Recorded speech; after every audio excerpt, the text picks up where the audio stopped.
Hello, everybody. Oops.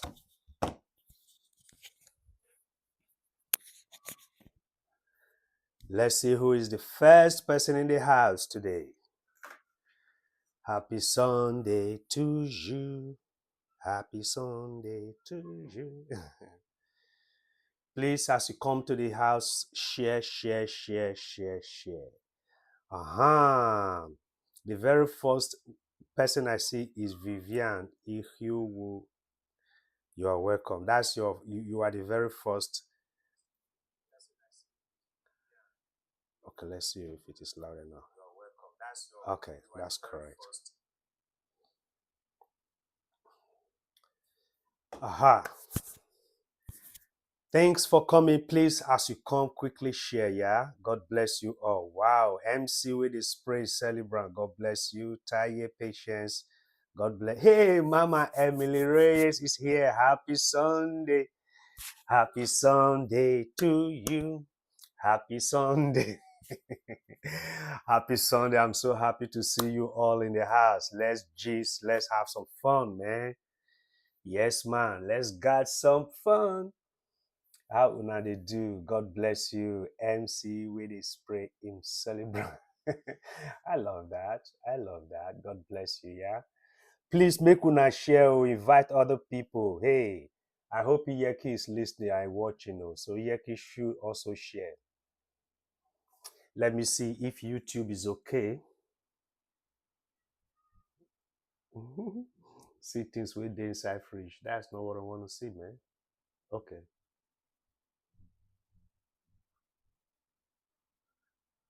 If I tell you, I don't know how to operate this thing, you don't believe me.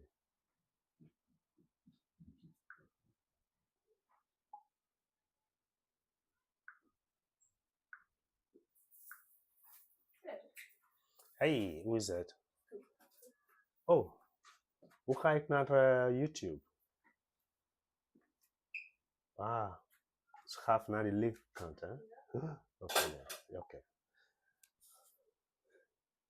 So let's see if that is working fine. Yes, it is. It is. It is working. I can see myself there. So YouTube people, God bless you all for coming. God bless you. I'm seeing a new one in the house. Maria Wilson, happy Sunday to you. God bless you. Yeah. Okay. Why now? Okay, fine. So I hope you have seen the title of the gist of today. Oh no. All right.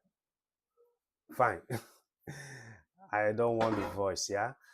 Please, let's share, let's gist, let us enjoy ourselves once again. Let's fellowship together. Let's have good time. God bless you all as you all are coming. Uwa Frederica, God bless you. I love that name, Frederica. Frederica from Frederick. Frederica, that's a nice name. God bless you for coming in. Thank you. You know, we have not done this for a while. Yeah, go ahead, no problem. The noise is okay. We've not done this for a while, so at least we skipped last Sunday, isn't it? I apologize for that. That was not my plans, but something came up. I quickly need to. Hey, Mama Nelly Good Black. God bless you, Mama, for coming, for joining us. God bless you. God bless you. We have a nice gist today. Hey, I want this gist to be so that everybody will be inclusive. Please be very busy positively on the comment section, okay? I want to actually hear your own idea. What do you really think about all these things? Are you able to identify them when they confront you? Or rather, when you see it playing out, that's my baby girl, Jessica Good. God bless you and your household. You are loved. One love, sweetheart. In fact, I sprayed out your perfume right now. Can you smell it? Smell it a little bit. Smell it now. Smell it a little bit. Nice perfume. God bless you. Yeah.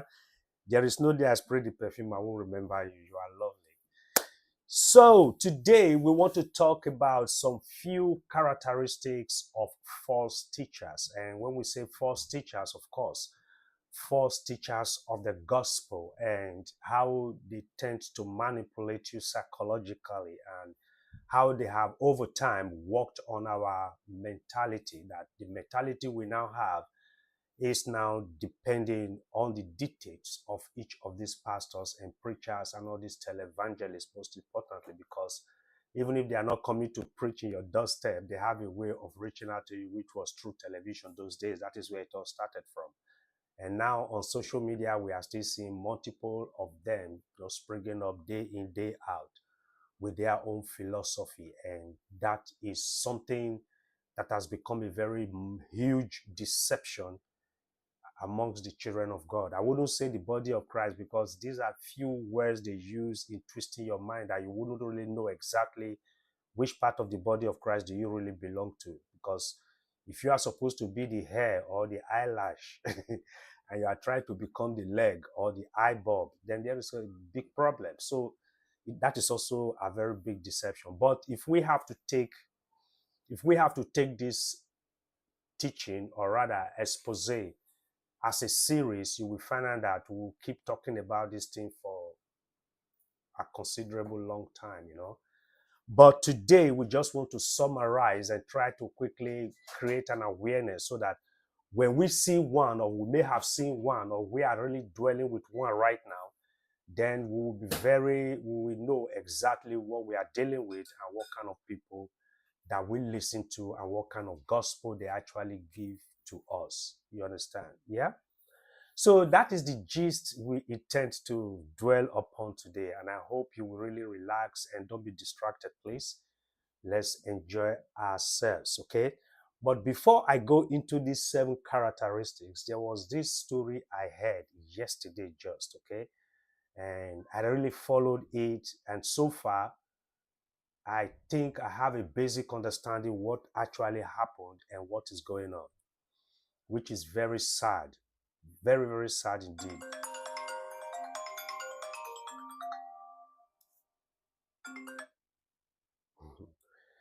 Yo, Ahmed, what's up? I did live video. May you go join me now, make you watch, yeah? Yeah. Yo, how is she doing? Hey, yeah, I will call back, okay, when I'm done, yeah? Okay, cheers, bye-bye. So the story I heard was very, I hope many of you know this man called, yeah, I'm seeing Kudiratu Shaibu. God bless you for coming in. You are welcome. You all know this very big pastor in Port Harcourt whose name is Chibuzo Gift Chinyere. I hope you know him. That man that is doing a very big charity work for a whole lot of people, right? I hope you guys know. Let us keep it communicative, please. Could you just say yes or no so that I can go? Because I don't like showing people on my own broadcast, okay? Or rather showing some pictures, especially except when it is really, really important to do so. But so long many of you know exactly this very man, because this is the same man, Emo Sales. God bless you. Happy Sunday. You are blessed. This same man was the man that helped those 2 happy boys to travel to Malta to go study. You still remember him? He's a very big apostle, Apostle Chibuzo Gift Chinyere, or Apostle Chibuzo Chinyere Gift, whichever way, but these are the 3 names he has, okay? He lives in Port Harcourt. So recently, I was actually disappointed, not just me, a whole lot of people, and the story we are beginning to hear. Oh, don't know him, Mama Nelly Black? He is the man that is doing a whole lot of charity work, sending all these young boys to abroad to study. He built houses for orphanage people and people he just gave them. You remember the girl that was killed in Sokoto State some time ago? I think it was last year, yeah? They said the girl insulted Mohammed on WhatsApp or stuff like that. So they killed the girl and burnt her alive, something like that in Sokoto State. So the parents of the girl were afraid they don't have anywhere to turn to, because that situation could get to them too. So this same man invited them to Port Harcourt, built a home for them, and gave them a decent life. So up until now, everybody is applauding for this guy, and I personally like him because I was wondering if he's only running a church and he has so much money to help every other person else, then his church must either be very big with very substantial men, who are actually giving for this good work. So he's well appreciated, to be very honest. If you go to YouTube and you type all these names out, and Be Real George was his platform that I saw it, okay? Yeah, look for him later. It's Be Real George, if you know that guy. And Gist Lover actually posted the whole story a few days back, isn't it? Yeah, a few days back, or just say last week or last weekend, something like that. Gist Lover posted the story. The story was so disheartening. Okay.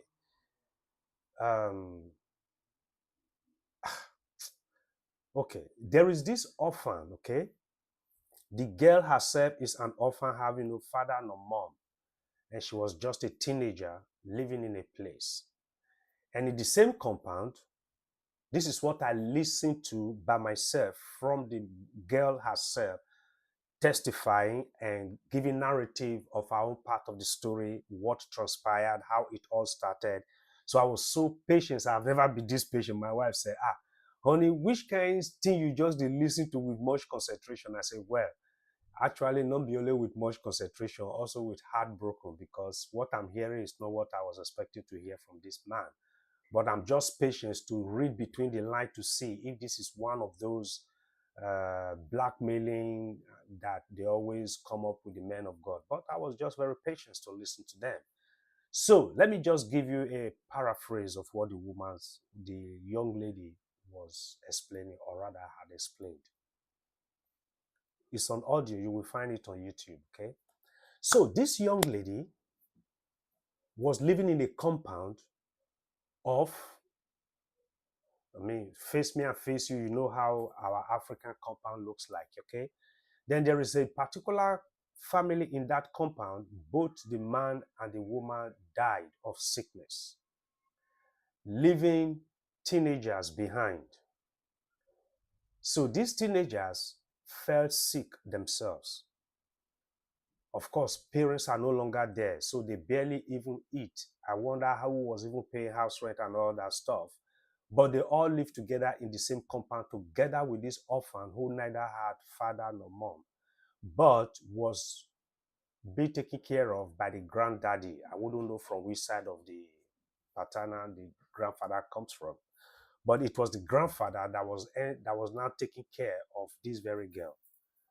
Then at the age, I want to now assume, because of the narrative, between the age of 17 and 18 was when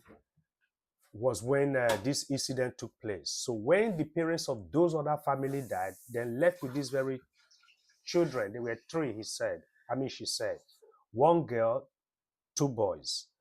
And they all were sick, a very funny particular sickness, until they tried to take the children to orphanage home. They were rejected multiple times. Why were they rejected? Because they were now beginning to develop some unpleasant rashes in their body and all that stuff. So for that reason, they were afraid that, look, these children are sick. They can't possibly be admitted here. They should be taken care of medically, fair, blah, blah, blah, that kind of a thing. So not one orphanage home, not two, not three, not four. Virtually every other orphanage home actually rejected this young man. So the senior brother of this boy did something drastic. Took this very little boy, who was at the point 11, according to her, at the point he was 11, took him to the church of this Mr. Chinyere Chibuzo Gift. Hey, I forgot the name of the church. This is just a preamble. This is not what I want to teach about. I just want to give you this gist because it has part of what I want to talk about later. You understand, yeah? So what then happened was that this boy went and left this boy in that church. So the boy was left stranded. Then it caught the eyes of ushers and the vigilante, and Oga Patapata got to hear that there was a boy that is being abandoned for some reason. They called the police took the boy to the police station, then later brought the boy, traced the boy house back, then meeting this very family who also are supposed to just be neighbors living in the same family, okay? Then the girl said, when the policemen begin to ask questions, they said, yes, we know this boy. We have been looking for him actually, that we've not seen him for a few days. That actually, not that they are related, but we are neighbors, we live together, and this is the ordeal of the boy. The parents, both parents are dead, and this is the situation, blah, blah, blah. So they narrated everything to the police. So then they said why they are looking for either of the relative of this boy was if they want to admit this boy in the hospital by the church of this very apostle Chibuzo Gift, the philanthropist who is always helping every other person. So that same helping attempt is what brought about this very young lady knowing that very apostle. This is word for word what the girl narrated. Okay. I hope you guys are understanding what I'm saying. If you don't understand, you may want to ask any question before we proceed, okay? So, they said they are only looking for somebody to volunteer to be bringing food for this boy, in the hospital, so that they will know, okay, there is somebody that will at least be coming from outside, because the doctors and the nurses and the man himself is ready to pay. But at least they need somebody who could be bringing food for him, or maybe changing of clothing and stuff like that.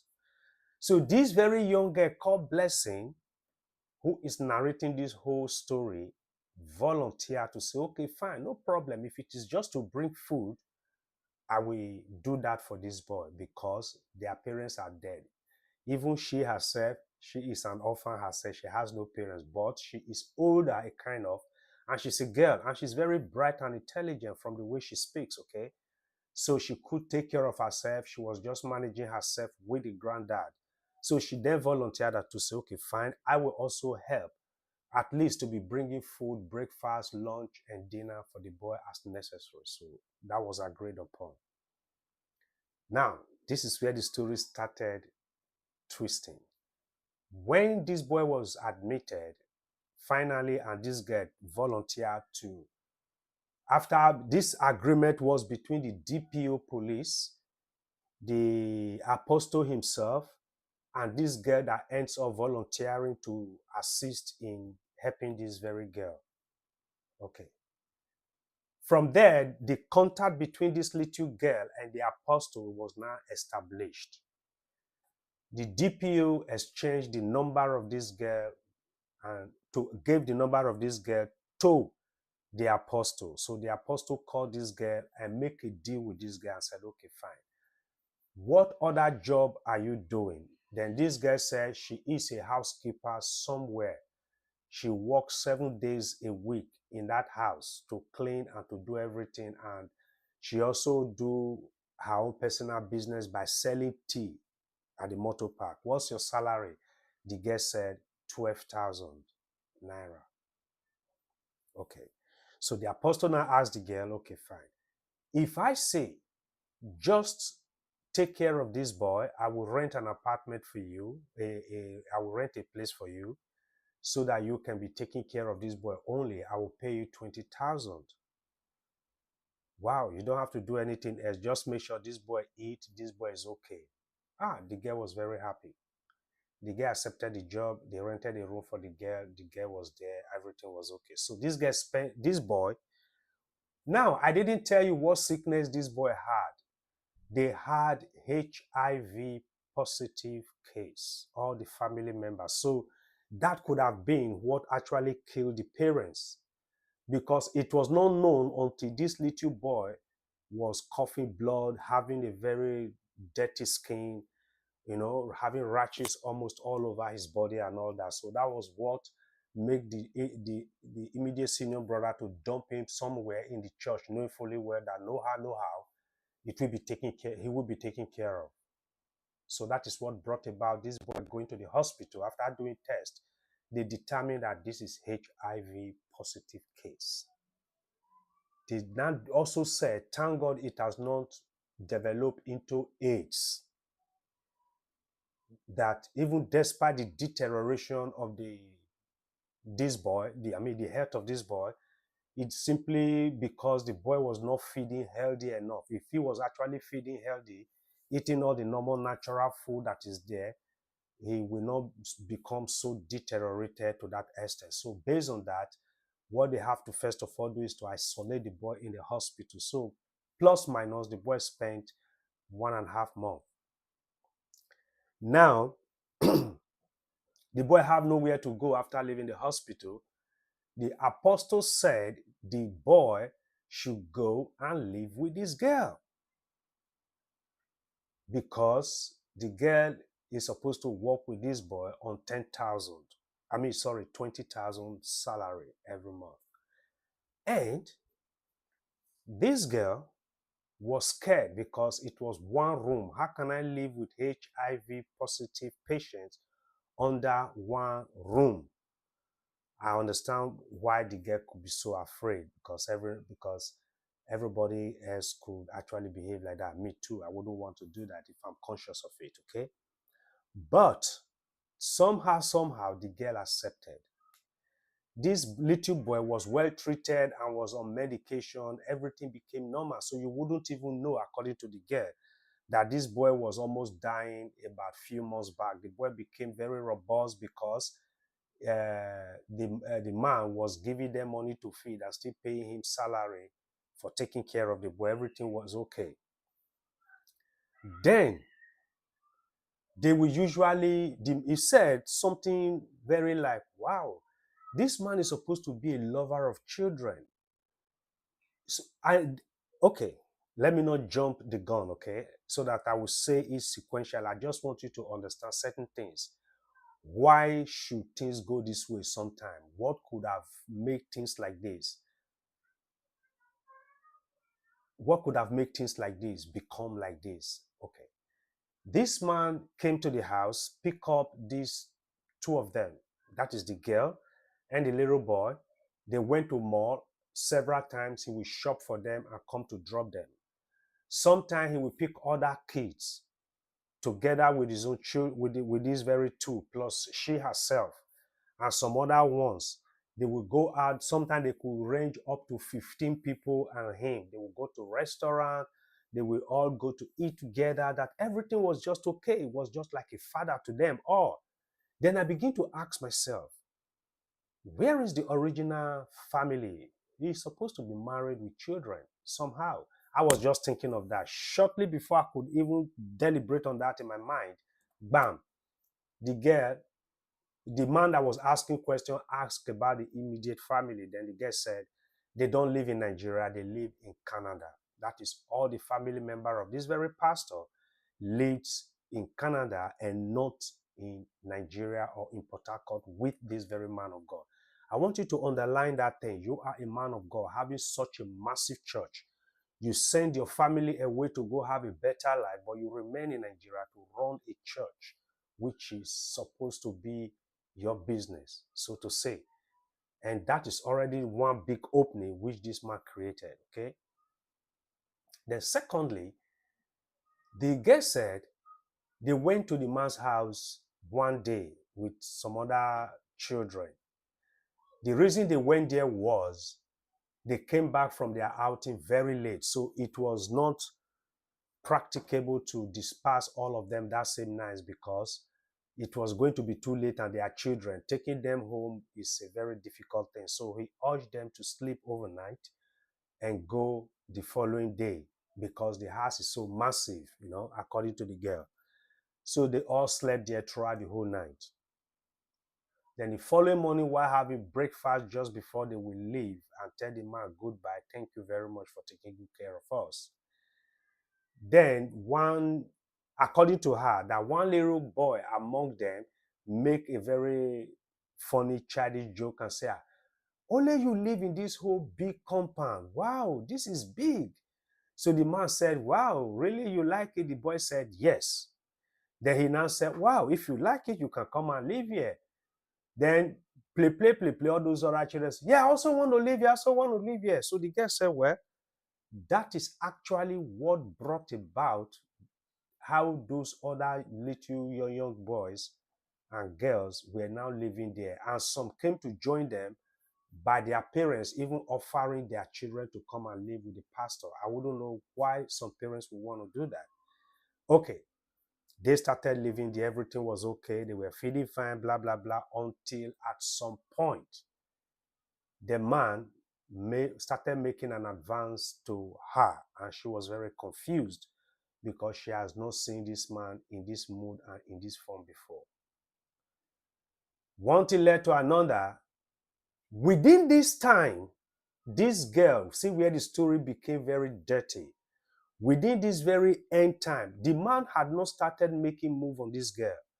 Not until this girl introduced her fiancé, who was an usher in the church, to this man. From that moment, this man also was now interested to be a tester of the apple of this girl.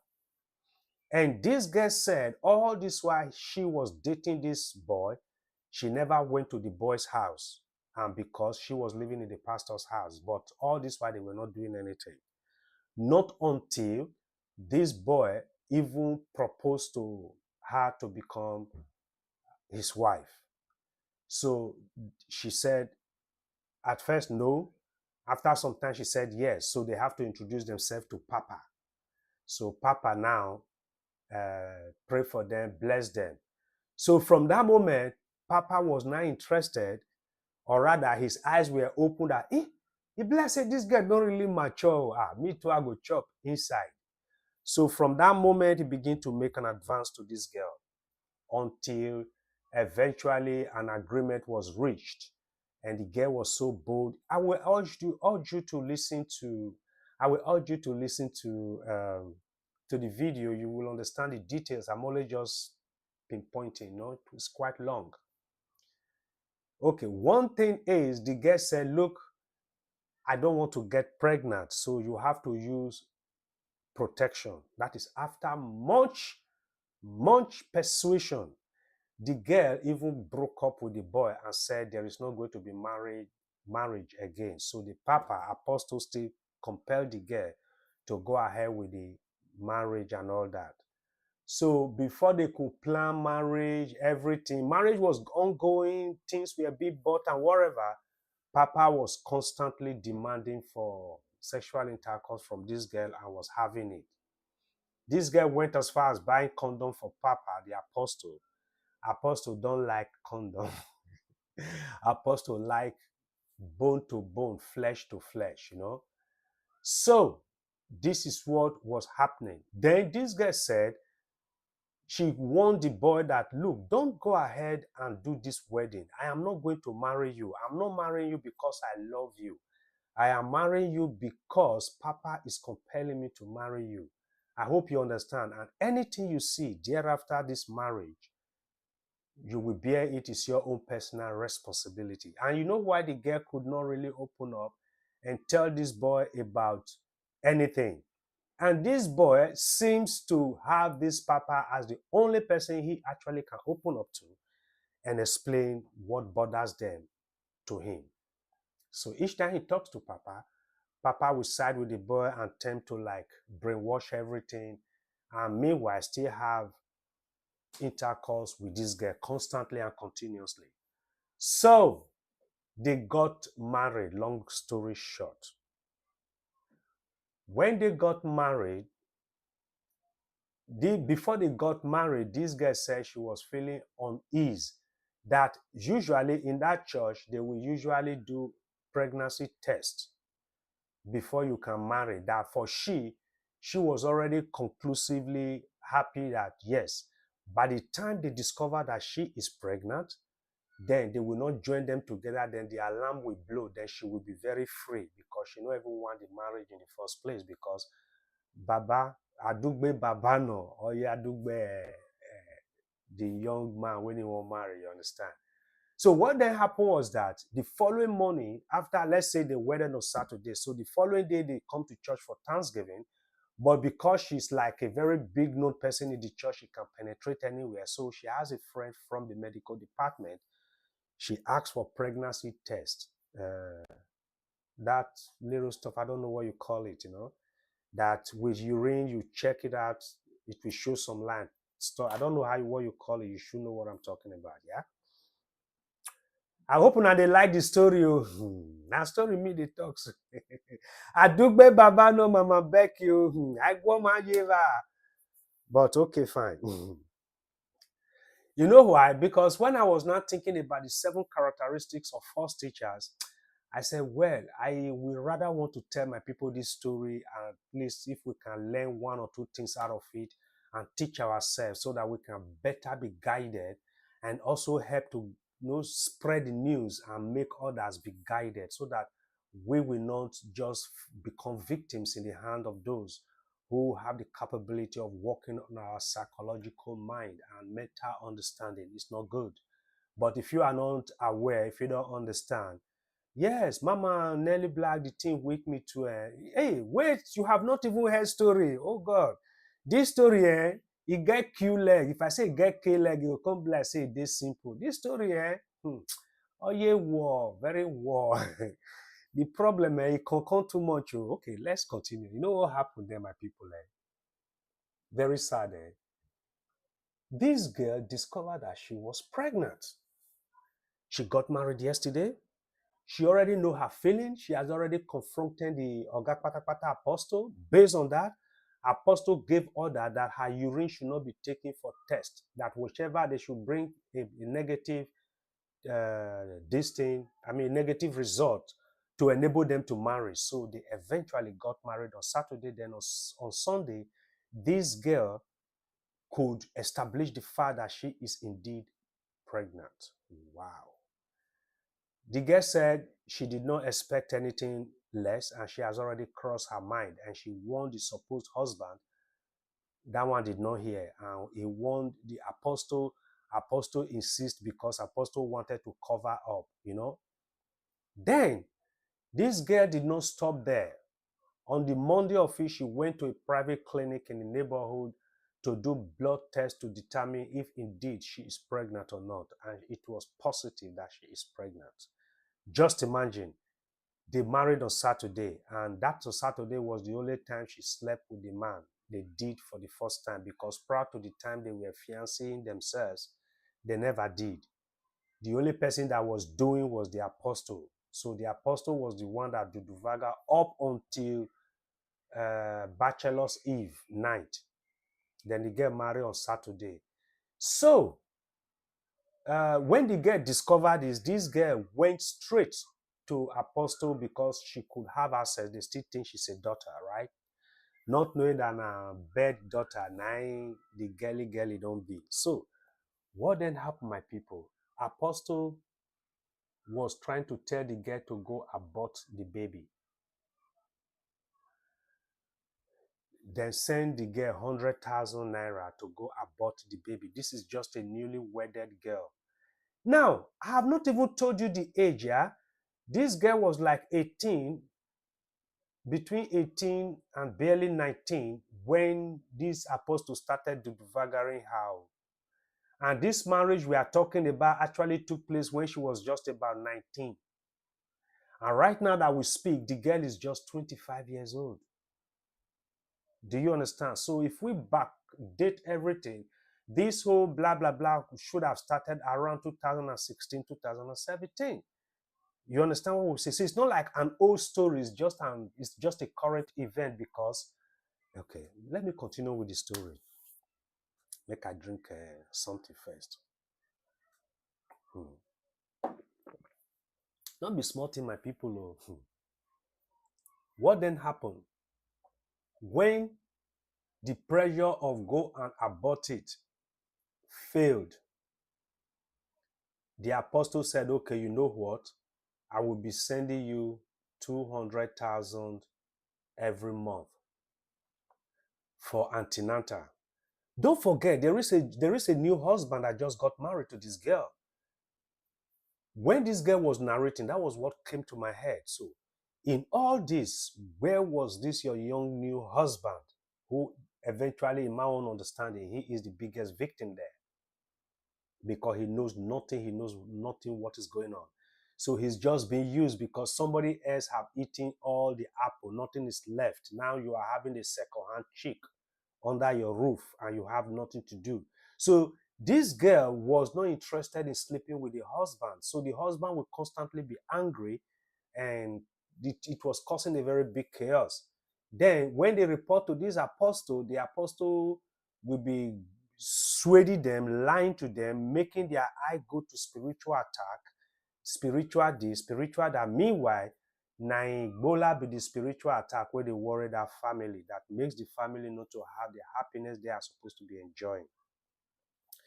This girl did not love this boy again because of what is going on, not because the boy has done anything bad to her, but she did not just find it comfortable having done this heinous thing to this boy. She was dating this boy, never slept with this boy.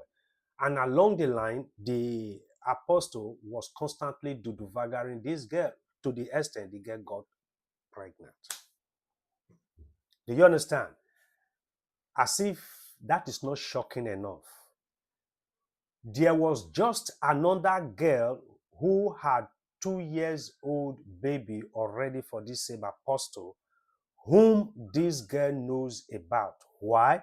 That girl keeps coming back to look for child support money, and the issue had also gone to court and back. Settlement, no settlement, blah, blah, blah, no blah, blah, blah. So in other words, this girl I'm telling her story, which is called Blessing, is not the very first victim. There is another girl called Joy Godwin or something like that, that is having already a 2-year-old baby for the man. And this Blessing gave birth to a baby boy for the apostle. And the original family and the wedded wife of this apostle lives in Canada with the children. Then she's busy apostoling all the Avien in Port Harcourt. So this girl was still in the house of this boy. Then this pastor was still having this problem back and forth, back and forth. Long story short, the marriage eventually collapsed. But just prior to when the marriage was finally going to collapse, apostle sent the husband of this girl to Dubai. So that one day, Dubai as we speak. Their marriage broke as we also speak. The girl was now left stranded and left alone. When the baby now finally came, was a baby boy. So apostle was aware that the baby has come. They went for DNA checkup to determine who is the father of this very son. And it turned out to be that apostle is 110% the father of this son, medically determined. The police knows about it. The girl took a lawyer. The lawyer knows about it. The lawyer of the apostle knows about it. So they needed to come to terms how to thereafter take care of this son, so long the son has been determined by DNA test. So it is for the apostle, which the apostle also did not deny. Wow. Because there is also an audio which they played along the line, and you could hear the voice of the apostle, and they tried to say it was doctored. No. You can doctor my audio as I speak. So if you ever hear any sound, background, you cannot doctor that one. And if you listen to every other sequent audio that was played several occasions on different days, the background, you must hear children playing. And that makes sense because this man has so many children living with him in his house that are not originally his biological children. Whether they are not really adopted, but they are just living there, feeding them, possibly from there going to school and coming back. The house is just busy, but they are not his biological children, yeah? And a lot of workers also live in the house. So this man now said, okay, I will still continue giving you the 200,000. This guy said, okay. Then trouble started when the 200,000 is not easily paid at all. At least the 200,000 is paid after much fight and back and forth. Now, many big men of God were involved in this very case, trying to settle. What provoked this very girl is, number one, this girl, as of when this battle started, she was just about 21. 21, yeah. Yeah, I think when she gave birth to this very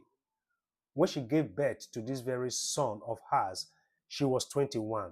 That makes sense because the son is about 3 years and few months, and now she herself is 25. So that fit in with the arithmetic very well, yeah. So meaning she was a very young girl, but you need to hear her speak. Then you know this girl is with a strong will and with strong determination. She was never a gold digger in her narratives.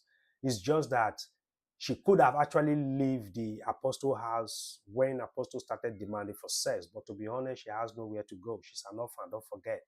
And she was also struggling to do her WAEC, and they didn't listen to her. So many things were playing out. So what the apostle asked her for was a secret relationship between them.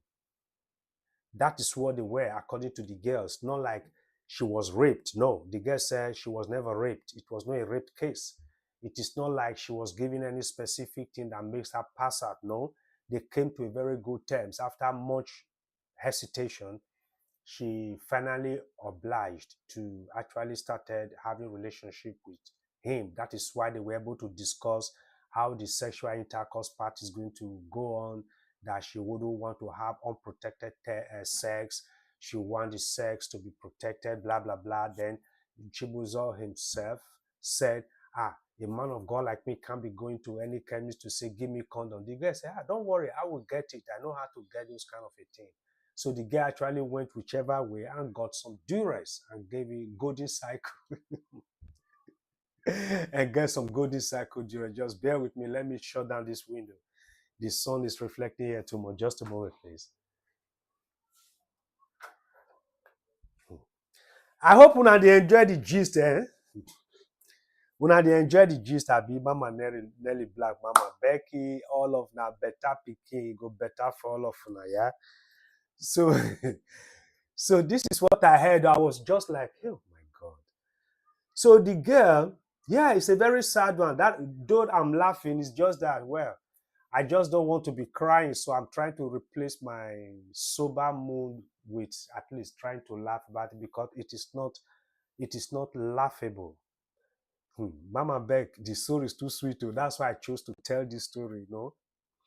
So what therefore happened is that then this girl, I could have been showing their old pictures, but it doesn't make sense. What is the point? I can refer you to go show them, because yeah, why should I be showing man of God's picture because of this very dirty story? No, if the man of God had done something good, now we show his picture.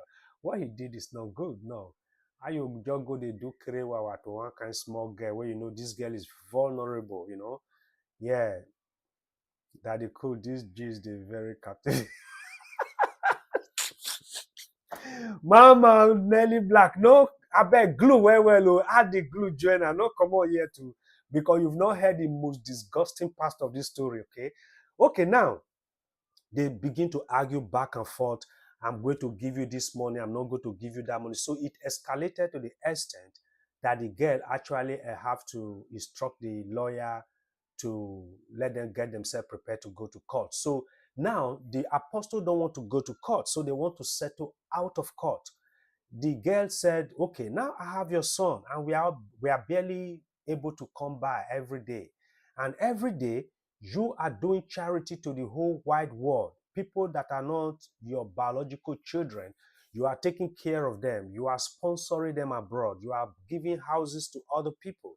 Not one person, not two persons, so many people. And you are showing it on television to big up. But you have a son whom you know is your biological son. A son that we had relationship. I gave this son to you, and you don't want to be a true father to this son. You barely pay your 200, not to talk of anything. So right now, I need a complete settlement once and for all. A house for your son, because if others are having a home from you, I think your son deserves a decent home to live in. and a substantial amount of money for his education and open a business for me so that I will be able to feed him. Then I will not come back to you again. Ah, that um,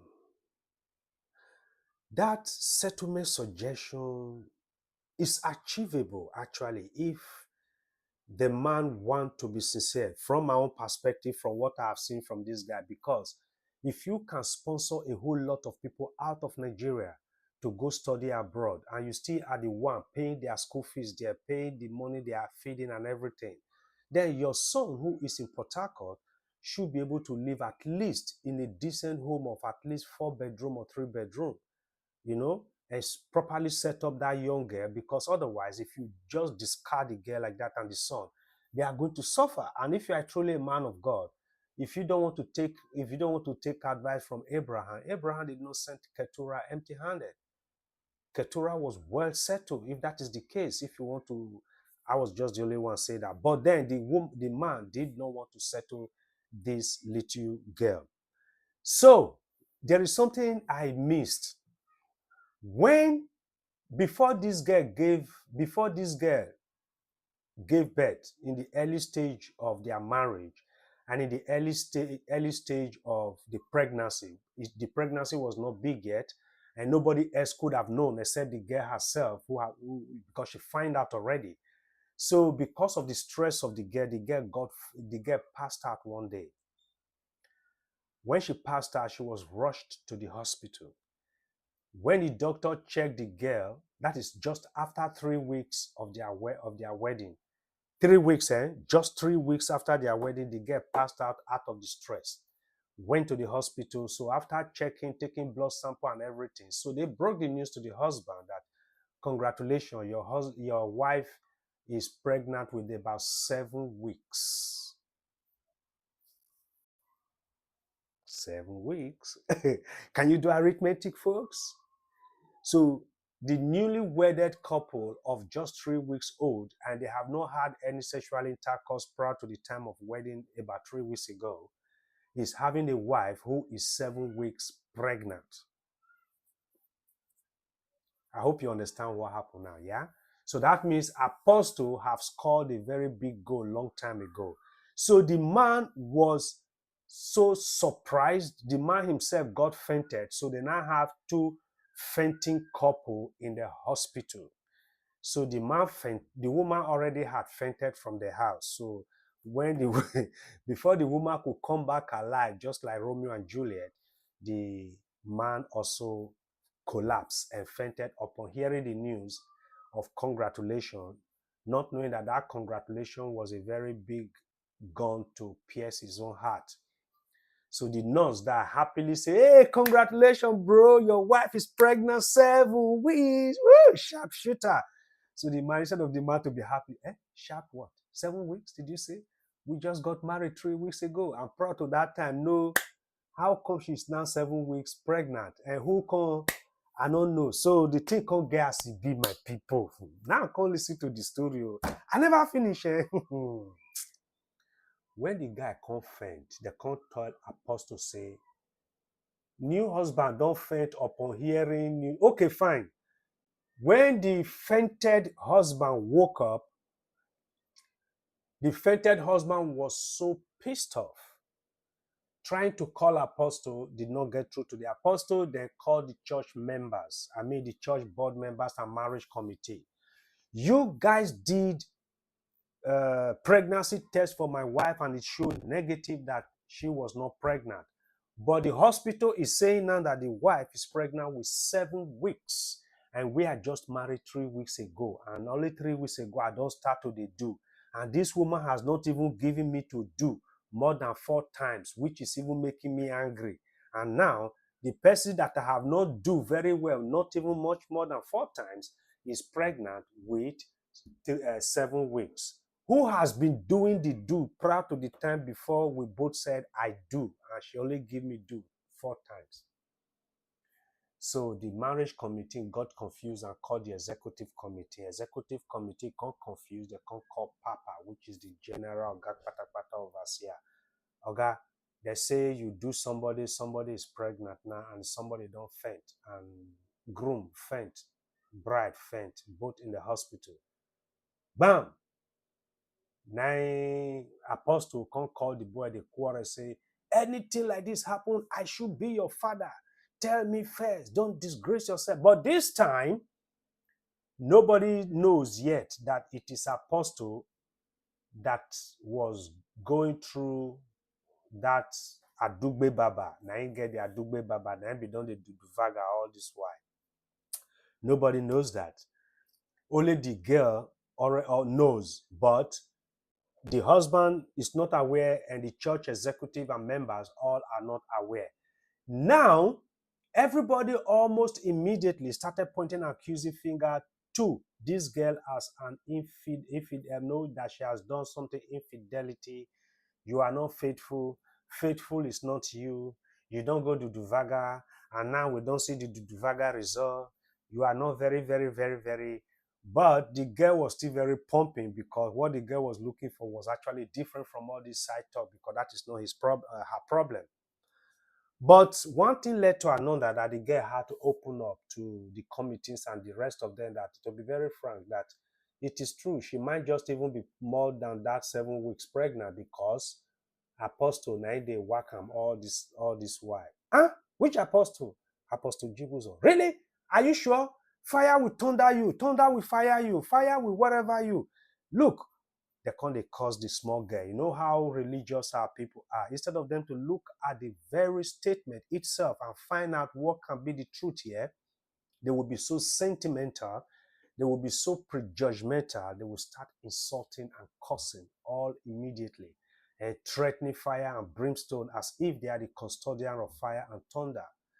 So they started insulting this girl until Apostle admitted, because the evidence was just too overwhelming, to be honest.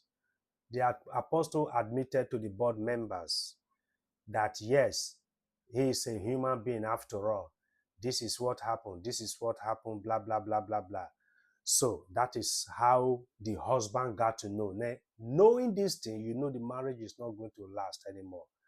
So the marriage that was not even well consummated got broken even within weeks of coming together. Why? Pregnancy had already gone forth by another man, which is their supposed father, the man of God. So the man of God have tested the apple that does not belong to him, and that have scattered the whole marriage. This girl was thrown out of the house, having nowhere to stay. So apostle who got her pregnant, actually making her not to be able to do anything else again as of that time, did not want to take responsibility. But after much eternal dragging, that was when she started paying 200,000 naira every month as antenatal. Yeah, so they do antenatal. Why? The original husband is gone. Marriage is kaput. The same apostle do mago sponsor this guy, the husband, to compensate him for chopping his apple to Dubai. If you can do that, why didn't you also equally take this girl to somewhere else? Then you know your son, which is eventually is going to be your son no matter what, will have a decent life and a decent education, because if the girl is established here in Europe and you are there in Nigeria, she wouldn't have much to do with you by dragging you. She wouldn't be expecting you to send naira down here. You understand? So at least you've settled her. Okay, that apart.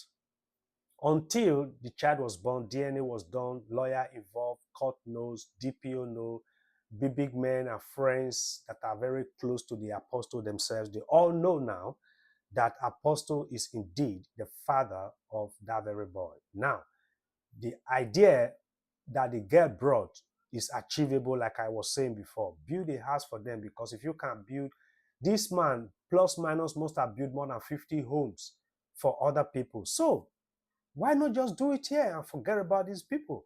Set them up. You have set up hundreds of people. Why don't you just set this one up too and just let her go? Or you want her to keep coming back, or you still have some interest? So this thing became a very big problem. Yeah, so this thing became a problem, So the board members of the church, they make a meeting with both lawyers, with the grandfather of this girl, with this girl. So the question of whether the pastor actually was sleeping with this girl or if the pastor is the paternal father of this boy is no longer there, because DNA have proved that. Even the man did not even argue. The man know that yes, of a truth, he is the father of the boy. So the argument of who is the father is not there. But where the argument is, come and take care of your son. If you can take care of the rest, you should be able to take care of this. That was just the argument. And the man, for some reason, is not willing to do that. For why? I don't know. Because I would have want to believe that charity begins at home. If you can do it to others, then beginning from your home, whether you like it or not, that son belongs to your home now, because you have accepted, not just because you have accepted. God knows it is yours, though it comes out of wedlock, but it's yours anyway. That's it. So, fast forwarding, the girl said she needed a home for the boy. Makes sense. The boy's father is rich, millionaire. A home can be afforded. It's not something you cannot afford. Then the girl said, I will need money at least for the boy's school, say boy's son. Then at least me, the mother, helping you to take care of your son. I need to start a business, doing something. Whatsoever I make from the business, I can be cooking for the boy, taking care of him. So they didn't want to do it. Then they came back, they suggested 5 million settlement for this girl. Do you know why they were doing this? They thought the girl is just a young girl. They can tell the girl 5 million and the girl head would be. But they don't understand that the girl is so intelligent. For her, 5 million cannot go far. About 5 years, 5 million should be long done and dusted. The girl said, look, you don't understand. I need a home to live in with your son and a business to do. And you are offering 5 million. I reject it. So that became a very big problem again. So after arguing back and forth, and the more they rejected and they make an offer and the offer is rejected, and they try to make a deal and the deal is rejected. So more people will be involved in the case. More people will be involved. That is actually what made the case to linger all this while, that the pastor was not willing to do it, and the church members were not helping matters neither. And the lawyer who could have stand for this girl to go to court was asking for 100,000 for submission fee and all that. And this girl does not have that 100,000 to go there. So the girl was so frustrated. She has nothing to do. She has nowhere to go. She doesn't know what else to do. She has to reach out to one Dr. Charles. I don't know who he is. Must be a very big person in the area of Port Harcourt, or possibly well known. So that person came to try to mitigate in the situation and try to tell them how things should be, but still that did not work. So the girl got very, very frustrated and has to go to our beloved Gist Lover. So if you ever wonder how come Gist Lover is always having buckish information, this is how people go to him. Why? They know he has a very big platform, and they know he is not afraid to blow anything up. They know anything you give to him will definitely go viral. Everybody will get to understand the story, and yeah, people will intervene. And now the girl has been given plenty offers though, because the person that was actually interviewing this girl is also one of those big guys. I wouldn't know where he's based. He's very big as well. Was asking the girl, actually, what do you want now to at least help you to start life? So the girl said, well, so long she remain in Nigeria, this thing will not go away from her. That above everything, she would have loved to go far away. That is travel out of Nigeria, which I also agree. That also makes sense. She can even travel and go seek asylum with this very story, because she has all the court papers, she has all the hospital papers, she has all the transferring money directly from Chibuzo to her. All the agreement and eyewitnesses are all there. Very overwhelming evidence according to what I saw myself yesterday. So my people, this is the story. And not according to the narrative of this girl, there is another Joy who lives in Lagos currently, having a child for Apostle Chibuzo. Then along the line, on the part 2 of the video, there is an audio that I listened to, which for me, that is the voice of Chibuzo. If people argue that it has been altered by software, well, I will laugh because they don't understand how that software works. The noise at the background and the people talking at the background have actually defeated that very argument, because you can't change the master voice and also change the background voice. It's not real. It's not possible. That's not how it works. So that voice was not altered. But what the voice was actually saying, the voice was actually also admitting the fact that he is the father of the son, and besides, he is not the only one into this, that many other pastors are having affairs outside their own matrimonial home, and they have even children that they are taking care of who are still even attending their church. See, I was so surprised, because the man in question is known as a very good person, as a very good philanthropist. He has helped a lot of people, and I've seen him on social media a whole lot of time. And I've seen this same man assisting people, helping people, helping children to go to school, giving people shelter. So, and you have your own family abroad.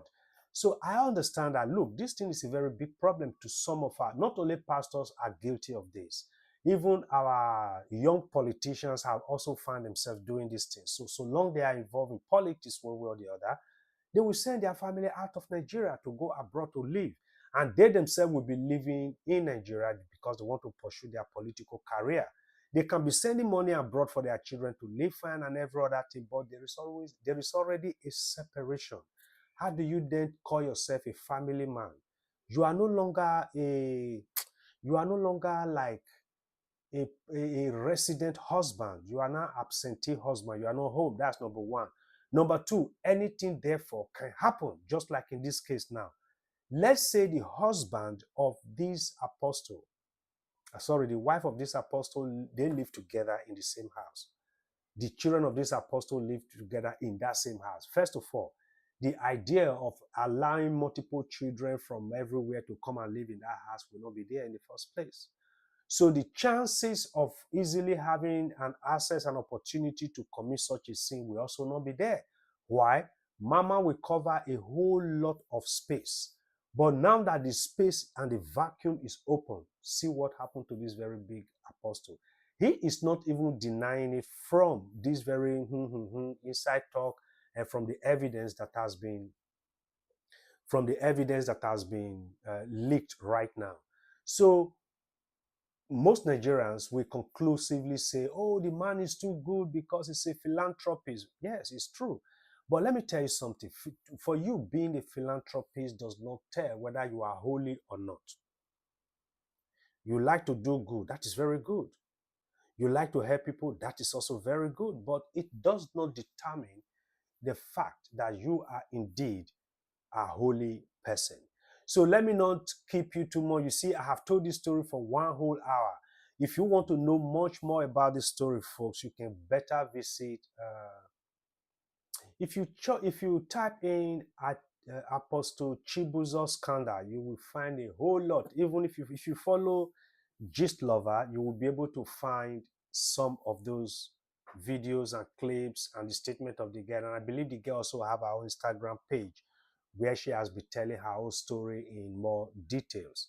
Now, this is not the very first person we have heard this story before. We have heard it from so many pastors over and over again. There are some other pastors which are not even too popular, who are even doing worse, but they don't come to limelight because they are not popular. Nobody knows them.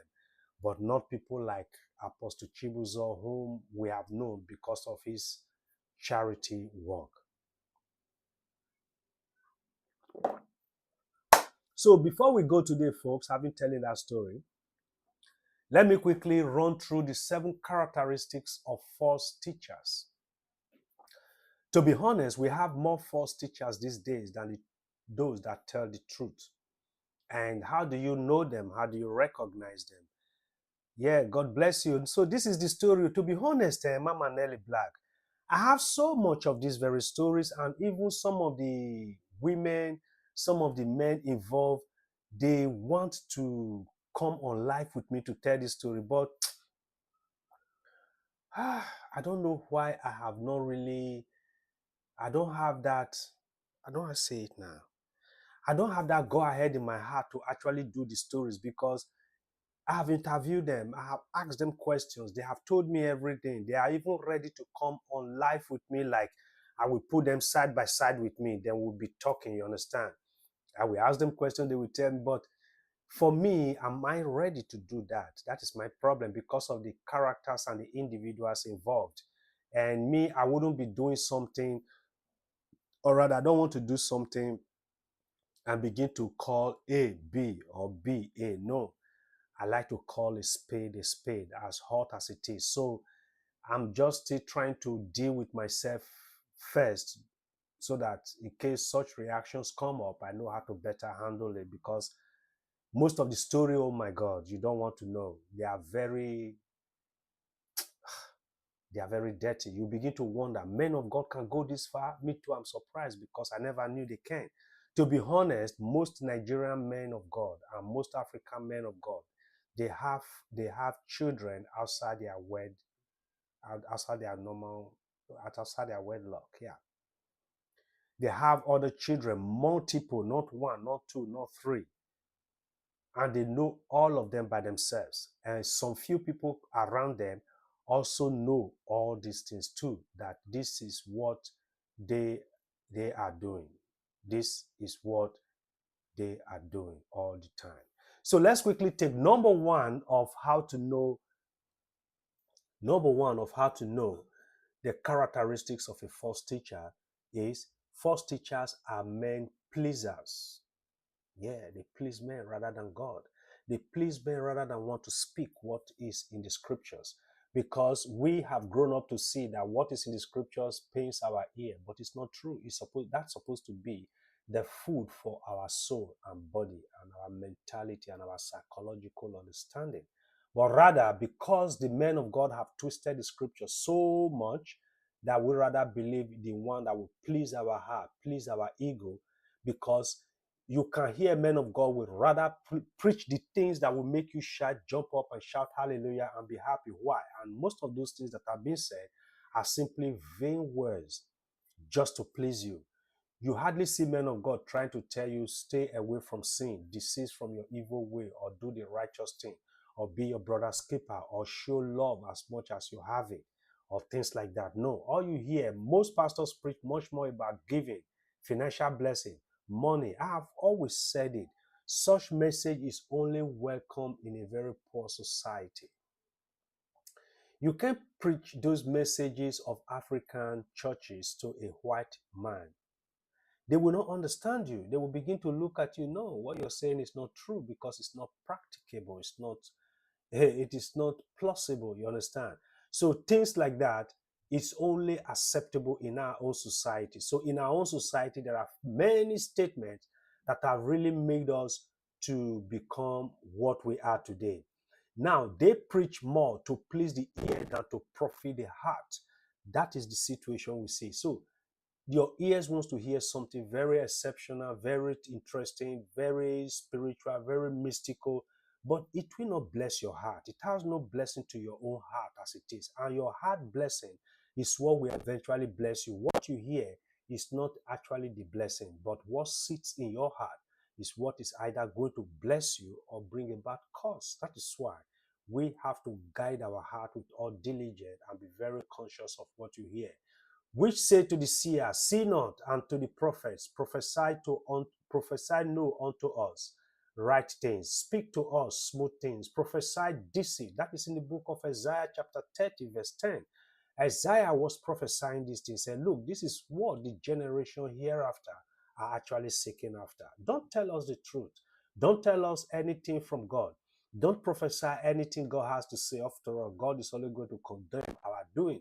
Just tell us something from your own heart. We are going to believe on that. You understand? So it is already prophesied that things like this are just going to happen at some point in time in this very life we live in. So many men of God have really used this one to prey on their congregation by telling them plenty lies. You are blessed. Of course, we are already blessed. You don't have to reiterate it again. It has become a prophecy that you are blessed. Somebody will say, Amen, prophesy. This time tomorrow you are blessed. But tomorrow comes, this time tomorrow will come and pass. You are not blessed. So it becomes just an oratory reiteration that keeps going on, like one of those slogans we then use to know to identify ourselves as either Christians or maybe believers, if you want to call it believer. Then another one again is false teachers through death at Christ people.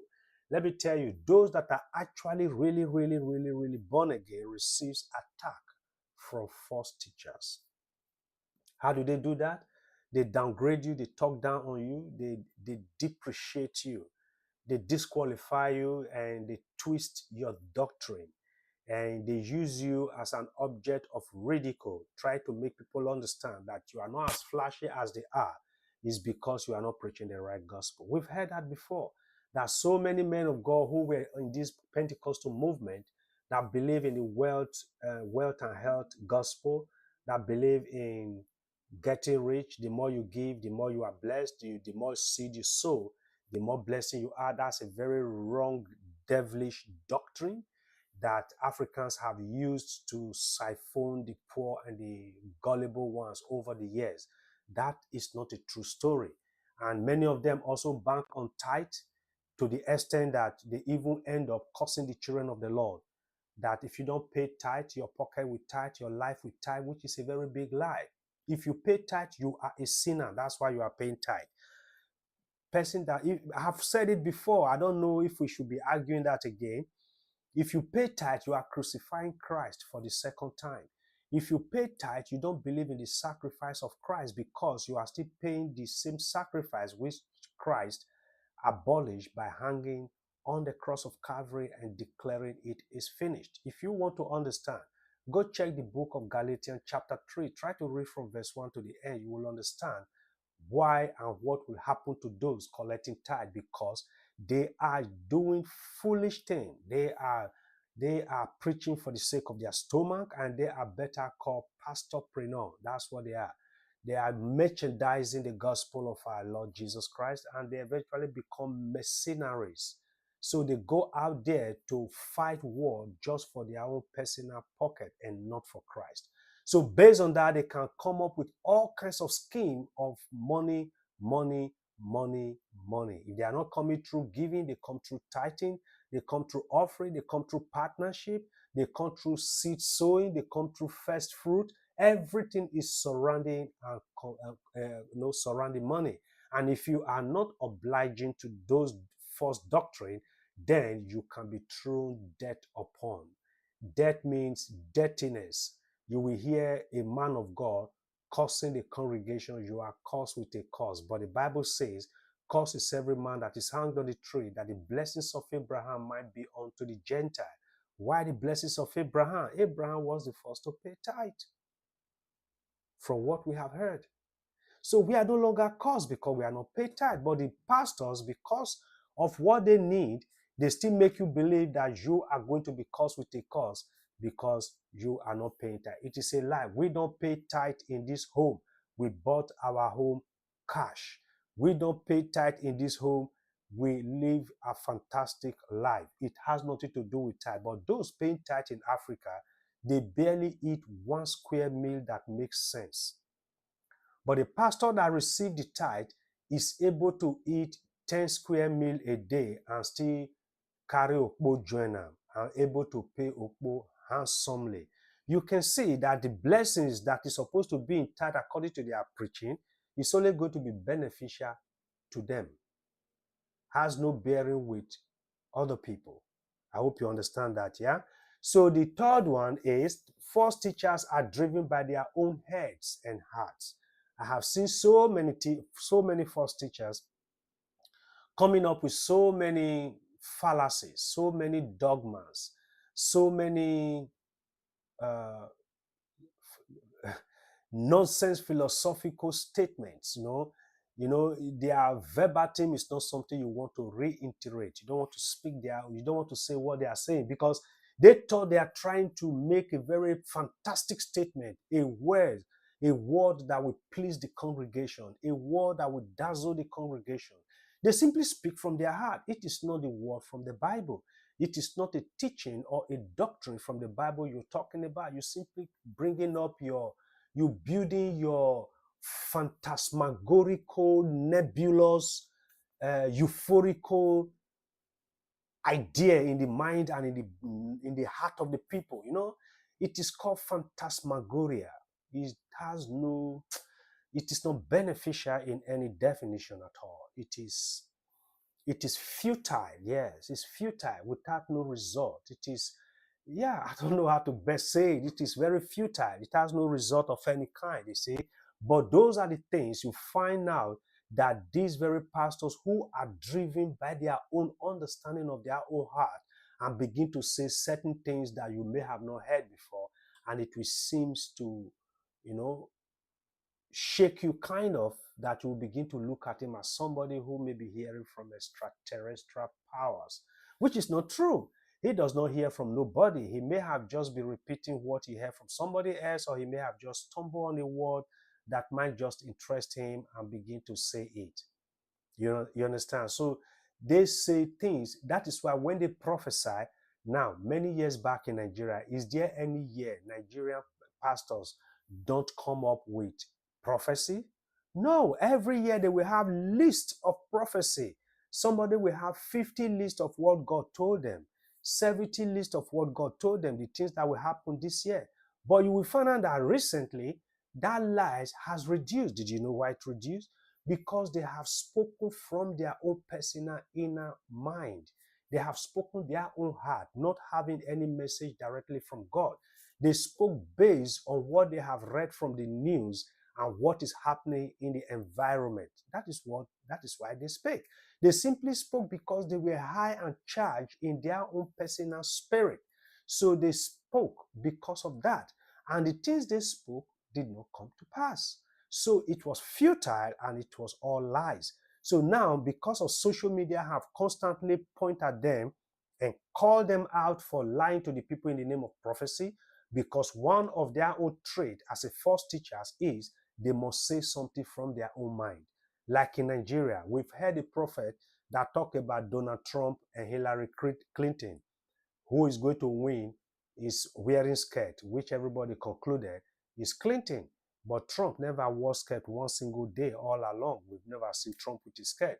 That was a big failed prophecy, not the prophecy of the rest of them. I don't want to just mention names, but you know the people that always like to prophesy. But recently, in the past 2 years, the last one that broke their ego and blew up their bubbles was the year 2000. All of them prophesied heavily, but nobody was able to prophesy COVID. Nobody was able to prophesy lockdown throughout the whole world. Is that difficult to even say if you have seen it? No, nobody said that. The Lord said this year will be prosperous, only for them to be disappointed that between February and March, the whole world shut down. Everybody sit at home. People were just dying like chicken. But Nigerian prophets didn't see that. God didn't reveal that to them. But God revealed the rest of the thing to them, such as you shall be blessed today, you shall be blessed tomorrow. This year, many rain will fall. This year, small rain will fall for somewhere. Oh my God. See, I have already argued this with some guys long time ago, It should be up to 7 years, in Naira Land. I was very busy many years back on Naira Land blog, okay? Many years back that, look, a time will come that because of social media, many men of God will not be able to perform fake miracle anymore. They will not be able to perform fake miracle and fake prophecy anymore, because before they could say it's not going to go viral. So the few people that actually get to know about it can't verify anything. They have no form of comparison. And the reason we had that argument that year was that why would a church doing crusade buy empty wheelchairs? Who is using those wheelchair church is buying? Why do you need wheelchair? Whoever comes to sit on that wheelchair, how are they living in their own home? How did they come to church in the first place? That you eventually go to put them on the wheelchair. So after doing a very short research, it was found out that those wheelchairs are those ones they use in performing fake miracle. That not everybody sitting on those wheelchair is necessarily sick, nor having any foot or any pain. No, it is just that when the person eventually ran out of wheelchair, in the mind of the people was sitting down in a wheelchair, now you are running, then that means God have healed you from being a cripple, things like that. So they have used that very system before in stage managing miracle that makes so many men of God like, yeah, we are powerful. But when their cover begin to blow up, at the end of the day, they were all like, their business become very unlucrative. Same way, gradually, that none of them is bold enough to make any prophecy right now. They can prophesy in their local churches. It's very normal. Otherwise, they don't say those kind of sweet words, they will not be able to keep their members. So what they then do is to still keep doing it, but on a very larger scale. Fear no go let them prophesy again for plenty reasons, because we will check out their prophecy. You will find out that nobody is saying this year, this is what God told me on the crossover night. December 31st is when God is always telling them something. Nobody bold to him again. And again, nobody was bold again to ask for first fruit, because 2020, many churches such as Redeem and what is that one? Living Faith, they all collected first fruit. So that means the first fruit they collected that year could not guarantee the year of drought, which is the year of COVID. So many of them were stranded. They could not make a cent. Why? Business died. Everybody sit at home. So if you tell me you've sown that seed of your first fruit and the whole year was not guaranteed, that means your gospel that told me that first fruit was good is a false teaching. It did not bless me and it does not exist. This is how we should weigh and view matters and try to understand. So, false teachers pass over the law and the gospel for other things. Yes, you know, some men of God, they have seen themselves as outlaw people. Yeah, that is why they easily can molest young girl. They will go scot-free. And if the young girl comes out to complain that this is what this man of God do to her, every other person will quickly side the man of God and begin to cast and bound and begin to say, oh, yeah, you want to bring the man of God down, whatever, blah, blah, blah, things like that. No. So they think they are above the law. They think just because they know the word, they know the word of God. So based on that, they can do certain things and go scot-free. Now, like one of these confessions I was telling you, this man of God was now also threatening this young girl called Blessing, that is Apostle Chibuzo now, was telling her, do you know if you go out and repeat this thing and tell this thing to the world, the fire will burn you, this thing will burn you, whatever will burn you. So it was like, OMG. This is a threat. No fire will burn nobody. Since you were born, my people, I've started asking this question recently. Since you were born, have you ever heard any testimony of wherever, whether in Nigeria or in the whole Africa or in America, that because one individual condemned what a pastor is doing wrong or what a man of God is doing wrong, the fire actually came down from heaven and burned that individual? Have you heard it before? It was written in the Bible, a confrontation between Elijah and the soldiers of Jezebel and Ahab. That is the only place. Even people insulted Jesus Christ and Paul and Apostle. Don't forget, people killed Jesus Christ. People kill Apostle Paul, Apostle Peter, Apostle John. Many of the apostle people actually killed them. They didn't call fire down from heaven.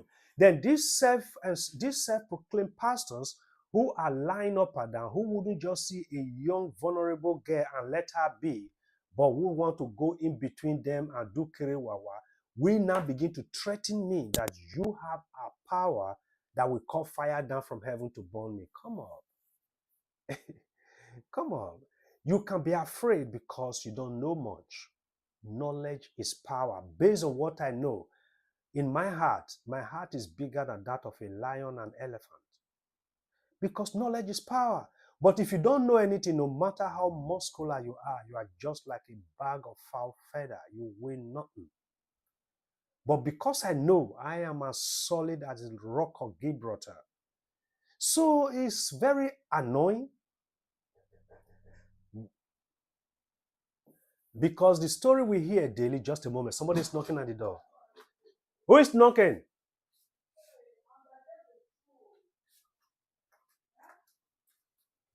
Just a moment.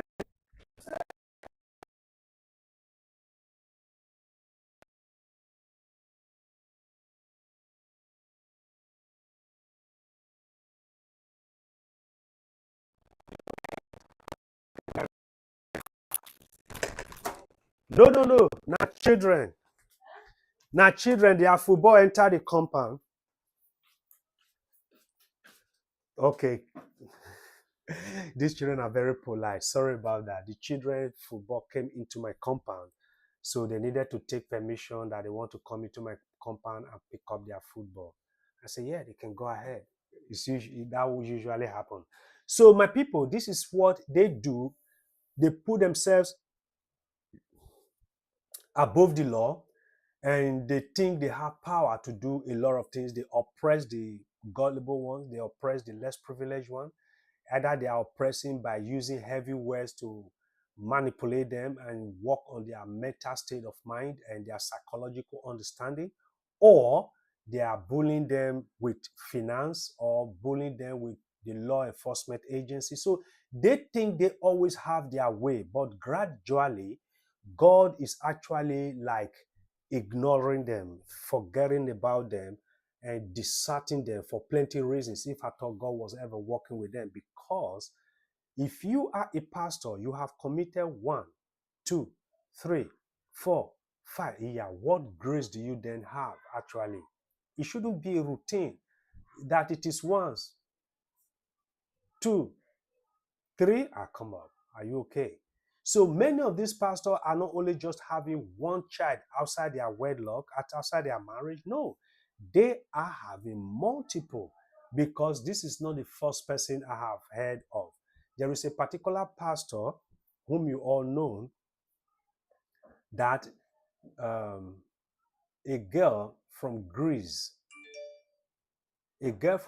was confessing to a friend that I know, who eventually told me, and we tried to establish contact with the girl. It was very difficult, but until we eventually spoke, but she was not really willing to go ahead because of what she has passed through before, and she couldn't just trust me to that extent. I said, well, you don't have to just trust me immediately. Could you please follow my page and try to see what I do as a person? Then maybe that will build some confidence that you can speak with me. But on the other hand, I was still thinking, I'm actually ready to even go into that, because if I do, I know I'm a meticulous man.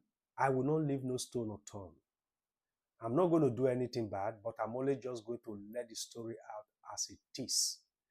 And from the few ones I have heard, they are too heinous. And to finish, number 5, false teachers uses clever languages and appearance to disguise themselves. This is where the big deception is. You see, the Bible says that the devil also transformed himself as an angel of light. What it means is the devil can pose himself to you either in human form, but in a very decent way. But meanwhile, deep down in him, he knows that he is as dangerous as the word called danger. That is what most of these pastors does.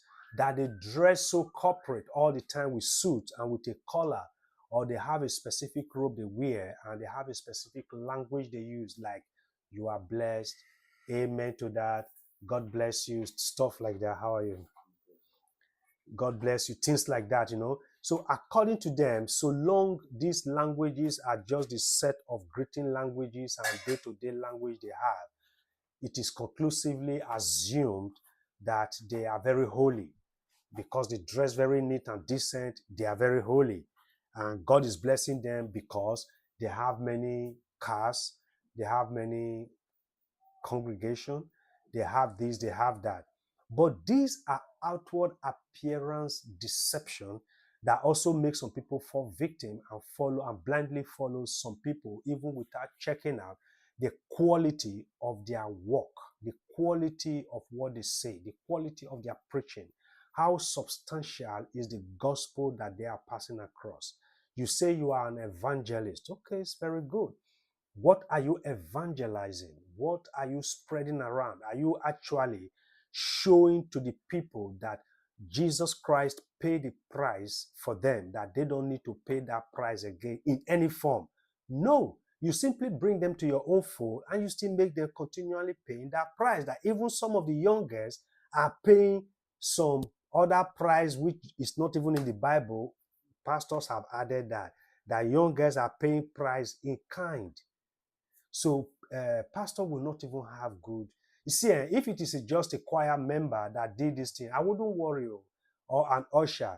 But a GO, general overseer, has the mind to pick on a young girl and get her pregnant and even suggesting abortion for her and not considering the life of the baby and the life of the woman herself, which is very wicked and it is very despicable, not supposed to be heard amongst those that call on the name of Jesus Christ or call on the name of God, or rather leading people to the green pasture or leading people to God, because it's very discouraging now that a lot of people have this man in mind as a good man.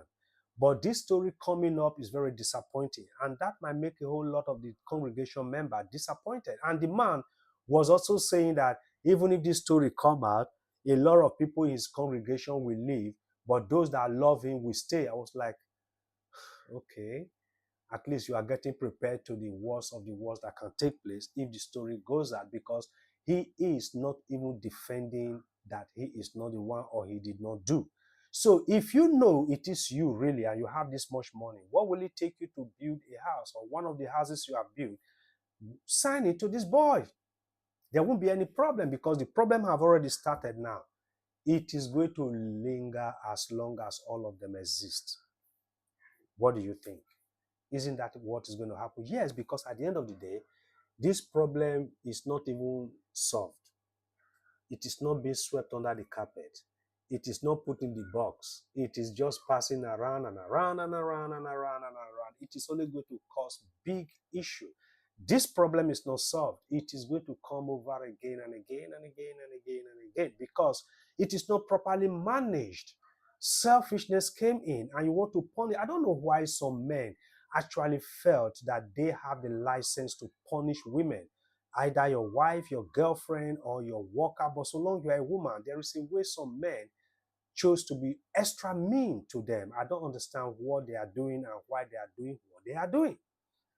Only God will ask them, because for me, this is very mean. If you have gone that far, you were not even remorse that, look, you have done something bad. Settle her appropriately. That is what Abraham did to Keturah, the mother of Ishmael. She was well settled and given everything that is needed to be given. Yeah. So if you are a preacher, there must be an example from the Bible that you could go by and try to do the right thing. It is you that did it, and you're a man of God. That is outside your wedlock. Not that you are not married, you are married. Your family lives in. Now, my people, make una listen. If pastor is in Nigeria doing all these things, sending his family abroad, what about the woman? I was just thinking, okay, even if I want to understand or believe that the woman is not doing anything, why suffering this woman sexually like that then? What is your gain? What do you want to achieve? Now, you are trying to gain the whole world and you are suffering the love of your family. Because I still want to assume the woman is not doing anything, okay? Because we didn't hear no story from that end, yeah? But it is very obvious the man is doing something. Don't you think that is cheating times two? Exponential. That's cheating exponential for me. Because the man does not lose anything. The man is not missing anything. Pata may just call the wife and the children once a day or something, but the rest of the enjoyment and the jollification is just within his reach. He can boldly go carry other women, but the woman cannot boldly go carry other men just like that. No, women still have some form of dignity. They don't usually do that. That is not women. Not one woman, just women usually don't just wake up to go look for man, actually. No. It is man that usually wake up, say, make we go hustle for woman today. So in this case now, pastor is here having all the fun. I don't want to believe that the woman is able or having the capability to have that much fun. No. So the pastor is really, really, really maltreating and mistreating the wife and the family and doing a very wrong thing.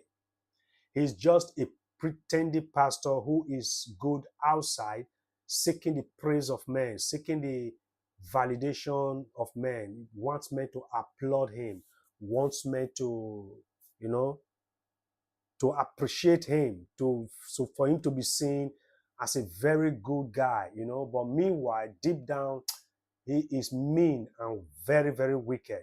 So if you have treated your wife like that, taking your wife out of Nigeria to go to Canada, you think you've taken them to heaven, but you deny your wife the affection of having a husband and home, and your children, the same thing, and you are in Nigeria saying you are serving God. You are not serving God, man.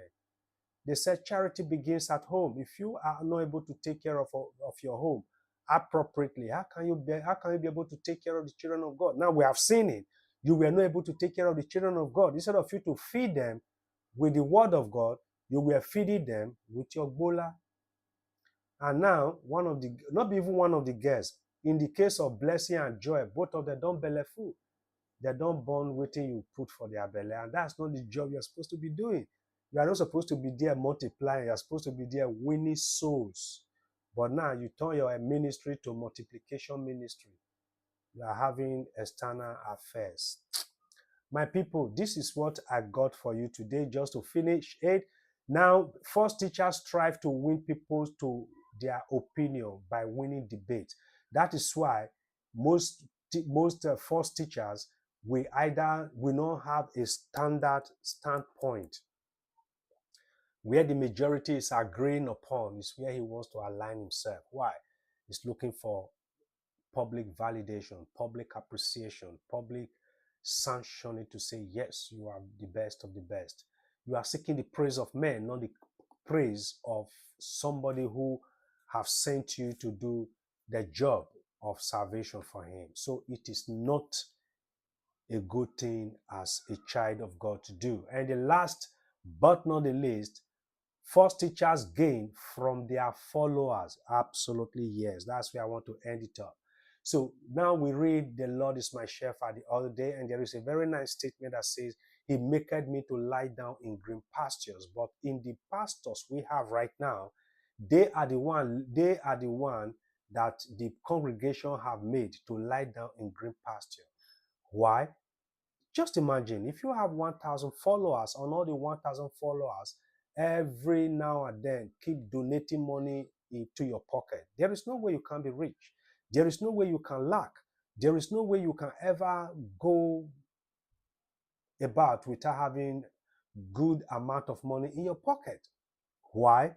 Yes, you have 1, 2, 3, 4, 5, 6, 7 people who are sponsoring you, who are giving you money to do anything you want to do. So that is the reason you don't want to lose those people. You don't want to miss those people. So what you do rather is to do things that will not offend those people.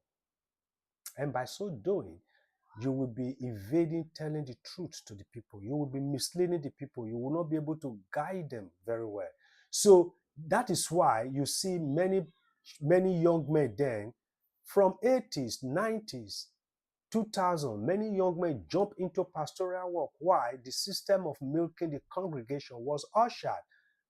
Tithe, seed sowing, pastor offering, church offering, mama offering, whatever offering. What does it mean? Just to rake in money to your own self. How does that help the gospel? How does that help your heart? It is all about money in churches these days.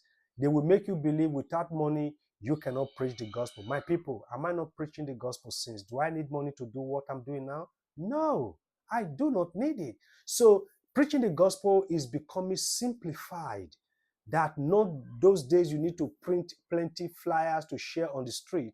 No, through social media, we can reach out to each other. And that is gradually bringing up to the fact that Jesus said that in the later, that until this gospel reach every nook and corner. And have you seen the medium with which it will reach nook and corner? Through telephone. The nook and corner of this world will hear the gospel one way or the other. If it is not heard from me, it will be heard from you. If it is not heard from you, it will be heard from your neighbor. So everybody must hear it, that Jesus Christ is indeed Lord, that he has paid for everything free. So don't be deceived by the outlook of any pastor. Also, don't be deceived by anybody you see. Not what you see should make you make a judgment. Try to know what is the quality of what you are seeing. Then you are very close to making the right judgment of anything. And besides, the words of our mouth and the message of our mouth and what we believe in also determine whom we are. Many churches today, some churches just believe in spirit, enemy, die, enemy, sacrifice, prayer, fasting. That is what they are busy doing. Nobody is chasing them. No enemy anywhere else. If at all I want to say anything, they are the enemy of themselves. Yes, they are the enemy of themselves, because the first thing they are doing to themselves is, denying themselves the knowledge of the word of God. If you know the word of God very well, you will not sing the praise and worship of this enemy, that. Does it mean people will not hit against you? Of course, you will even have more people that will hit against you then. Are they actually qualified to be your enemy? No. Why? Because they are already defeated even before they start anything. So they are not even qualified to be your enemy. But by the time you now give your total time to ponder and meditate upon your enemy that in the real sense shouldn't be existing, then you are dragging yourself into a problematic situation. Psychologically, you will be disturbed. Mentally, your mentality will be rewritten. Why? You have started pondering over an unexistence phantasmagoria that does not exist. When you hear me say phantasmagoria, it's just when you are daydreaming, or rather when you are building skyscrapers in the sky. You are just building skyscraper in the sky that have no foundation. The only imagination of that skyscraper is only from your own head. It has no foundation of any kind. So don't allow, and see, these things I'm talking about is not only just the pastors that have these traces. No, there are some other few individuals, especially some people that tend to have voice. That is where it's all about. Whether you are not a presenter, you have a voice, or you are a musician, you have a voice, or you are a comedian, you have a voice. Most of these traits is found in them. And if they possess any of them, you will find out that their progress will be highly impaired. We know will be negatively impacted. They cannot move smoothly forward. Why? The things they believe in, the tools they work with are not a progressive tools. Their mind is not open enough to receive that blessing that is a mark for that very movement. That is why you see two people can be doing the same thing. One ends up being progressive than the other one. The difference is the idea of these two people, though doing the same thing, is not the same. My idea doing this thing is not your idea doing the same thing. So if your idea is wrong, you are going to reap wrong. But if your idea is right, you are going to reap bountifully. It's like a case of you sowing. It's like a case of you sowing sparingly. You will reap sparingly. And if you sow bountifully, you will reap bountifully. And how do you sow sparingly? It doesn't necessarily mean maybe the quality of your seed was not qualitative enough to have grown. No.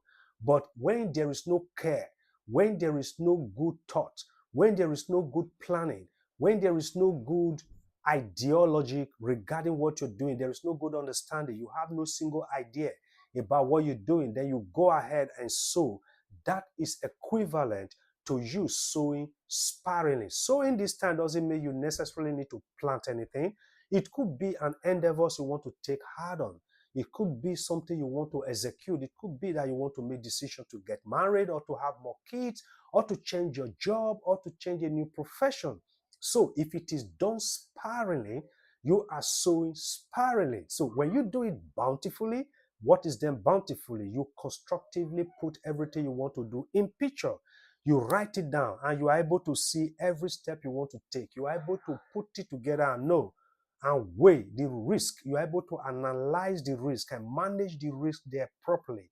And if at all you are going to lose at the end of the day, you already have set it down how you are going to manage your losses if at all it come up. When you sow, you will reap bountifully. Why? Everything that is marginable, you have already put them into perspective. You have outlined them. They will not take you by surprise. As they play out, you are appropriately adjusting accordingly and making sure that the situation does not control you. No, that you are the one having the key and sitting on the driver's seat, driving the situation rather. Then you can reap bountifully. That is why you see two people doing the same thing. One will be much more progressive than the other one. Why? Because what this one knows is different from what this one knows. That is why they say knowledge is power. You can't exercise wisdom without having knowledge. But wisdom is the principal thing. But in all that getting, get understanding. Without knowledge, you have no understanding. Without knowledge, you have no wisdom.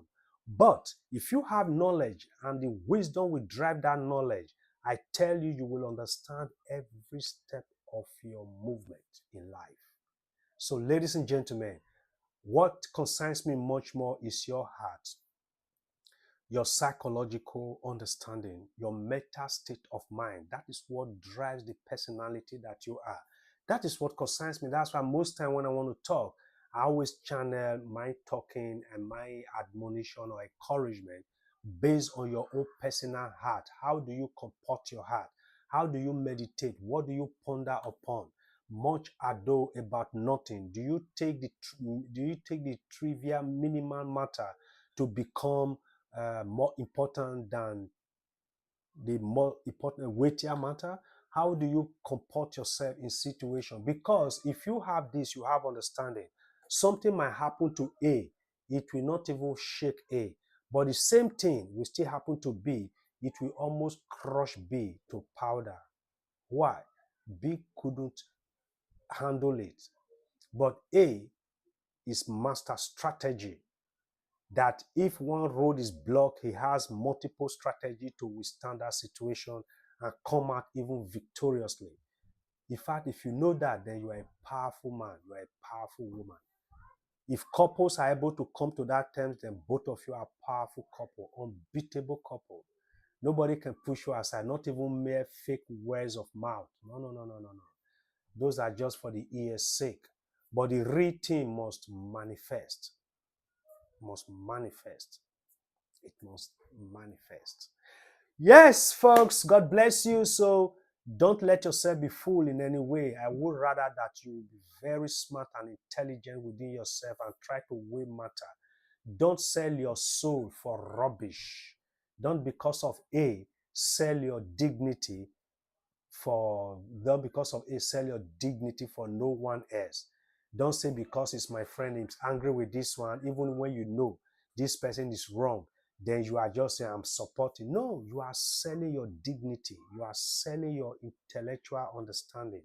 You are selling your picture in a bad form to everybody else looking at you. Help? That is not help. You're killing yourself and you are killing the person you think you're helping.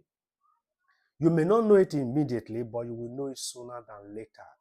That is how it has always played. It doesn't matter whether only on social media. No, maybe among your own family members, at work, anywhere you find yourself associating yourself with. stand alone and stand out and be somebody to make reference to. So that you say, no, not go there because you not go buy your story. A very strict person is better than, don't worry, I will talk to her and will join us. That's a bad thing, yeah? So, ladies and gentlemen, thank you very much. I hope we have gisted now enough.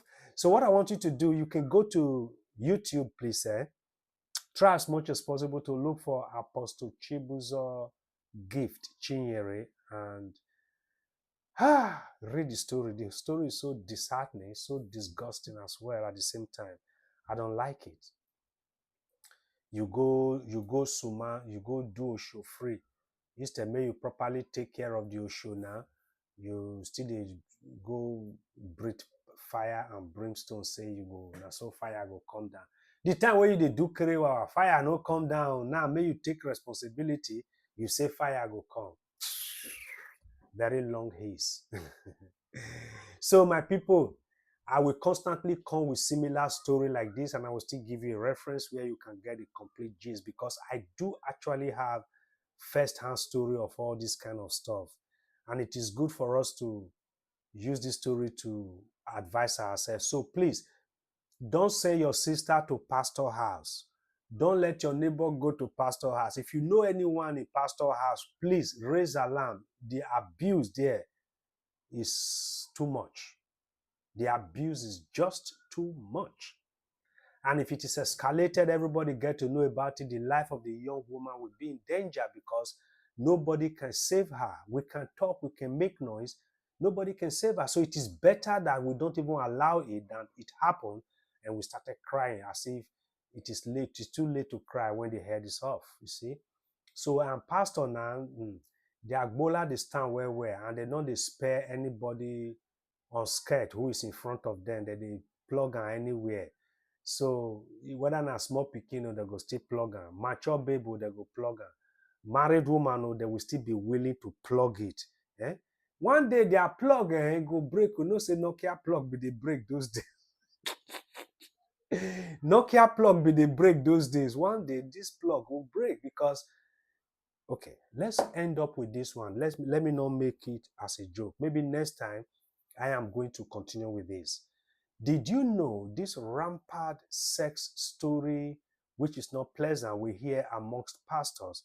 Did you know it is more of ritualistic sexual intercourse than just pleasure? That is the next thing I will discuss with you. I might come up tomorrow evening with this very one live. I just want to be telling this story in another series again so that you get to learn one or two things, yeah? Many of them have sex in the form of worship. Sex with other people in the form of worship, but after that sex, the life of the girl will never be the same again. I have so many references I can make to you. You understand? I can make so many references to you, like Stephanie Otobo, the other girl called Chinyere, the other Cameroon girl. If you know their situation, the Ghana girl who was dating the pastor at some point. So their life is not the same again. So there is something ritualistic about it, and there is a book I have read that exposes all this stuff that makes us to understand. And the funniest part of it, I heard some few pastor wives also see the Roekia where then they collect bola left, right, and center. I was like, but where is the decency that they preach then? If this very thing. So the guy was still very much on the argument that it is both on ritualistic ground that this sexual stuff is always being introduced. It's heartbreaking, you know, and it is not funny that is a very bad thing to even imagine or envisage. So, ladies and gentlemen, God bless you all for joining me and for gisting with me. I hope you all understand the whole gist and hope you understand the story I have told so far. The story, Pastor, I don't know whether waiting they make Pastor honey to that extent will be say anyone on scared they want choke. I still the reason I'm on. Not be say they not get wife, then get, but scared not they ever pass them. And I have not found any part in the Bible where the Bible says that because they are pastor, they are more active under. I will still do my research. I will come and tell you. God bless you all. Thank you very much for joining me. I really appreciate you guys. For those of you that were blessing me with stars, God bless you. I appreciate that. God bless you. Thank you very, very, very much. And if you want us to talk about any specific thing, I'm always saying it, please feel free to drop it. And if you have any intellectual question, not question of like the rest of these people, because I know their community, no, but something, what are you looking for? Or you're looking for something, you want us to deliberate on something, politics or whatever, then you be my guest. Let's come, bring it on, let's discuss it, and let's educate ourselves, okay? Egbe wa wo me, Mama Becky. Iya man gegbe okekia o. Iya man gegbe okekia. La kaka.